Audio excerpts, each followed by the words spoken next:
வந்திடுவேன்.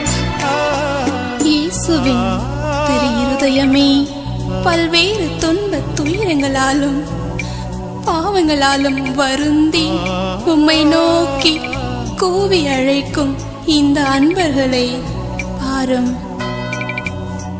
உமது புனித இருதயத்தில் ஊற்றெடுக்கும் அன்பின் அமுதத்தால் உம்மை நாடி வந்திருக்கும் எங்களுக்கு உமது அருள் ஆசீரை தாரும் இயேசுவே. எனது அன்பு செல்வங்களே, எனது அன்பு ஆசீர் உங்கள் அனைவர் மேலும் எப்பொழுதும் இருப்பதாக.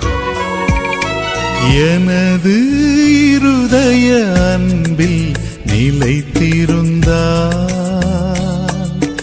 எல்லா நன்மைகளும் நீங்கள்